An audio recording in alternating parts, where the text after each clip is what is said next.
नमस्कार दोस्तों, टीचर भी यूट्यूब चैनल में आपका एक बार फिर से स्वागत है। आपने इस चैनल को सब्सक्राइब नहीं किए हैं तो लाल रंग का बटन दबाकर चैनल को सब्सक्राइब कर ले और बगल के घंटा बजा दें ताकि इस चैनल पर जो वीडियो अपलोड हो वह सबसे पहले आप तक पहुंचे। हाँ दोस्तों, लाइक करना नहीं भूलेंगे क्योंकि आपके लाइक करने से ही हमारे मेहनत का फल मिलता है। तो आइए जानते हैं नियोजित शिक्षकों के बारे में क्या खबर आ रही है। इस वक्त 4.5 लाख नियोजित शिक्षकों के लिए बड़ी खबर आ रही है। पटना से अभी बड़ी खबर आ रही है कि 15 अगस्त 2020 से बिहार के 4.5 लाख नियोजित शिक्षकों चिर परिचित मांग सेवा शर्त का लाभ मिलने लगेगा। नियोजित शिक्षकों का सेवा शर्त लागू होते ही 10 तरह के लाभ भी मिलने लगेंगे। बिहार में नौकरी कर रहे नियोजित शिक्षकों के लिए बड़ी खुशखबरी है क्योंकि कई साल की इनकी मांग पूरी होने वाली है। बिहार सरकार ने सभी नियोजित शिक्षकों को सेवा शर्त देने की मंजूरी दे दी है। हम अपने सभी सब्सक्राइबर सदस्यों से आग्रह करते हैं कि शिक्षक से जुड़ी खबर या पत्र प्राप्त करने के लिए हमारे teacherभी.com पर जाकर आप प्राप्त कर सकते हैं। इन शिक्षकों को 15 अगस्त से नई सेवा शर्त का लाभ मिलने लगेगा। शिक्षकों के निम्नलिखित सुविधाएं मिलने लगेगी जो इस प्रकार है। सबसे पहले बिहार के नियोजित शिक्षकों का तबादला हो सकेगा। आपको बता दें कि हजारों की संख्या में ऐसे नियोजित शिक्षक जो अपने घर परिवार बीवी बाल बच्चे से दूर रहकर अपनी नौकरी करते हैं, इस तबादले से ऐसे हजारों शिक्षकों को लाभ मिलेगा। दूसरा सबसे बड़ा लाभ बिहार के नियोजित शिक्षकों को प्रोन्नति का मिलेगा लाभ। बिहार के नियोजित शिक्षकों को नौकरी में आने से 13 वर्ष से अधिक हो चुके हैं जिन्हें अब तक शिक्षा विभाग प्रोन्नति का लाभ नहीं दे सकी है। उच्च योग्यता वाले नियोजित शिक्षकों को प्रोन्नति का लाभ मिलेगा। नियोजित शिक्षकों को अगर सेवा शर्त से सबसे अधिक फायदा अगर किसी चीज को होगा तो वे है पेंशन का लाभ। बिहार के तमाम 4.5 लाख नियोजित शिक्षकों को अब सबसे अधिक अगर चिंता थी तो वह उसके बुढ़ापे के की अब सरकार के इस फैसले से बिहार के नियोजित शिक्षकों को ही चिंता अब खत्म हो गई है। इससे शिक्षकों को लाभ हो सकेगा तथा इससे जीवन की सारी समस्या समाप्त हो जाएगी। सेवा शर्त मिलने से नियोजित शिक्षकों को सामान्य शिक्षकों की तरह ही सारी सुविधाएं उपलब्ध हो जाएगी। इन्हें वेतनमान को छोड़ सभी प्रकार का लाभ प्राप्त होगा। नियोजित शिक्षक अपना ट्रांसफर भी करवा सकते हैं। इन्हें मेडिकल बीमा की लाभ भी मिलेगा। शिक्षकों का वेतन भुगतान नहीं करना पड़ा बड़ा महंगा। बीईओ व लेखापालों से स्थापना डीपीओ ने किया शौकत, साक्ष्य सहित मांगा जवाब कार्रवाई का अल्टीमेटम। हड़ताल में नहीं रहने वाले शिक्षकों को वेतन नहीं देना बीईओ और लेखापालों को महंगा पड़ सकता है। स्थापना डीपीओ ने जिले के सभी बीईओ और लेखापालों से स्पष्टीकरण की मांग की है। डीपीओ ने पूछा है कि किस परिस्थिति में हड़ताल में शामिल नहीं रहने वाले शिक्षकों का वेतन भुगतान नहीं किया गया। इस बिंदु पर साक्ष्य के साथ 24 घंटे के अंदर स्पष्टीकरण दें वरना कार्रवाई के लिए तैयार रहें। साथ ही उनका वेतन विपत्र भी उपलब्ध करावें ताकि भुगतान किया जा सके। शौकौज का जवाब संतोषप्रद नहीं मिलने पर संबंधित बीईओ और लेखापालों के खिलाफ विभागीय कार्रवाई शुरू करने की बात कही है। मालूम हो कि जिले में ऐसे भी कुछ शिक्षक थे जो हड़ताल में शामिल नहीं थे। वार्षिक माध्यमिक परीक्षा का मूल्यांकन भी किए बावजूद उनका वेतन भुगतान अब तक नहीं किया जा सका। संबंधित शिक्षक वेतन भुगतान के लिए डीईओ व डीपीओ के कार्यालय का चक्कर लगाते रहे। सबसे ज्यादा छपरा नगर के शिक्षक इससे प्रभावित हैं। मालूम हो कि सरकार के दौरान ही शिक्षा विभाग ने एक पत्र जारी कर कहा था कि जो शिक्षक हड़ताल में शामिल नहीं हैं उनका वेतन भुगतान अविलंब कर दिया जाए, लेकिन अफसर और कर्मचारियों को लापरवाही व मनमर्जी के कारण हड़ताल वाले शिक्षकों का वेतन भुगतान कर दिया गया, लेकिन हड़ताल में शामिल नहीं रहने वाले शिक्षकों का वेतन भुगतान के लिए कार्यालय का चक्कर लगाया जा रहा है।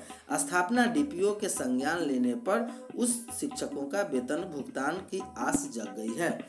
एक क्लिक पर चुनाव संबंधी कानूनों की जानकारी आपको प्राप्त हो सकेगा।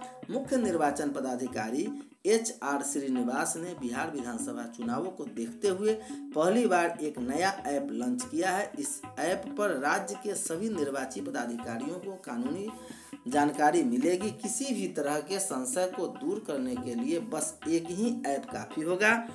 उप मुख्य निर्वाचन पदाधिकारी बैजूनाथ कुमार सिंह ने बताया कि CEO बिहार द्वारा पहली बार बिहार विधानसभा चुनाव को देखते हुए नया ऐप तैयार कराया है। इस ऐप में चुनाव संबंधी सभी प्रकार के सूचनाएं उपलब्ध है, चाहे नामांकन पत्रों की जांच, आदर्श आचार संहिता, मतगणना से लेकर चुनाव के सभी जानकारी उपलब्ध है। इसका इस्तेमाल जिले के निर्वाची पदाधिकारी और सहायक निर्वाची पदाधिकारी कर सकते हैं। यह ऐप आम जनता के लिए नहीं है। नए ऐप के लॉन्च होने से चुनावी कार्यों में जुटे पदाधिकारियों को हर विषय पर सूचनाएं बस एक क्लिक में उपलब्ध हो जाएगी। उन्होंने बताया कि बिहार विधानसभा चुनाव के लिए जिलों से आने वाले निर्वाची पदाधिकारियों और सहायक निर्वाचन पदाधिकारी के पहले बैच का प्रशिक्षण शुक्रवार को पूरा हो गया। उन्होंने बताया कि पहले बैच के 2 दिवसीय प्रशिक्षण के बाद RO सर्टिफिकेशन का टेस्ट लिया गया। पहले बैच में 91 पदाधिकारियों ने प्रशिक्षण लिया। प्रशिक्षण में उनको विधानसभा चुनाव संबंधी पूरी जानकारी दी गई है। इधर 32,926 बच्चों का अब तक हो चुका नामांकन। 89 दिव्यांग बच्चों को हुई पहचान। 2183 विद्यालय में पोषक क्षेत्र का हो चुका सर्वे। प्रवासी, क्षितिज व अनामांकित बच्चों का चल रहा सर्वे। शेड्यूल जारी है। नामांकन में लाई गई तेजी, घर घर जाकर कर रहे शिक्षक। 1 जुलाई से नामांकन पखवाड़ा भी शुरू हो गया है। 29,079 बच्चे अनामांकित गांव के मिले हैं। प्रारंभिक विद्यालयों के पोषक क्षेत्रों का सर्वे किया जा रहा है। इस बार स्कूलों में नामांकन की प्रक्रिया में कुछ फेरबदल किया गया है। अब स्कूल के पोषक क्षेत्र में नामांकित क्षितिज और प्रवासी मजदूरों के बच्चों को भी शामिल किया गया है, जो 15 जुलाई तक चलेगा। प्रवासी कामगारों के बच्चों का स्कूल में नाम लिखाया जाए, इसके लिए शिक्षा विभाग प्रयत्नशील है। इसके लिए नामांकन पखवाड़े के तहत नाम लिखने का शेड्यूल भी जारी किया गया है। नामांकन 1 से 15 जुलाई तक विशेष अभियान चलाकर किया जा रहा है। इसमें 1 से 18 वर्ग के बच्चे शामिल हैं जो किसी भी प्रदेश से आए हैं, राज्य के किसी जिले से आए और प्रखंड स्तर पर अनामांकित हैं। अभियान में कमजोर प्रदर्शन वाले प्रखंडों को चिन्हित करते हुए समग्र शिक्षा DPO राजन कुमार गिरी ने अल्टीमेटम दिया कि इसके बाद भी प्रदर्शन ठीक नहीं होगा तो उनके खिलाफ कार्रवाई की जा सकती है। DPO ने बताया कि नामांकन पखवाड़ा के दौरान प्रतिदिन का सर्वे रिपोर्ट लेकर उसे बिहार शिक्षा परियोजना को भेजा जा रहा है। इस संबंध में DPO और राजन कुमार गिरी ने बताया कि नामांकन पखवाड़ा के अंतर्गत सर्वेक्षण में नामांकन की प्रक्रिया युद्ध स्तर पर चल रही है। कमजोर प्रदर्शन को अल्टीमेटम दिया गया है। अब तक 32,926 बच्चे का नामांकन विभिन्न वर्गों में किया जा सका है। महाराजगंज में अभियान चला, 1377 बच्चों का किया नामांकन। महाराजगंज प्रखंड में हर घर 9 नामांकन अभियान में 1377 बच्चों का नामांकन हुआ है। BEO रीता कुमारी ने बताया कि हर घर 9 नामांकन अभियान चलाया जा रहा है। यह अभियान 15 जुलाई तक चलेगा। शिक्षकों को अपने स्कूल के पोषक क्षेत्र में हर घर जाकर नामांकन करने के लिए कहा गया है। खासकर प्रवासियों के बच्चों का नामांकन किया जा रहा है। 10वें दिन भी चला नामांकन अभियान। रघुनाथपुर प्रखंड में 10वें दिन भी शिक्षक ने नामांकन अभियान चलाया। इस दौरान पोषक क्षेत्र में घर घर जाकर अनामांकित व छिजित हो चुके बच्चों को पहचान करके नामांकन करने की भी CRCC अब हुए नामांकन का विवरण जिला कार्यालय को उपलब्ध कराया। विद्यालय के पोषक क्षेत्र में जाकर शिक्षक इस कार्य को अंजाम दे रहे हैं।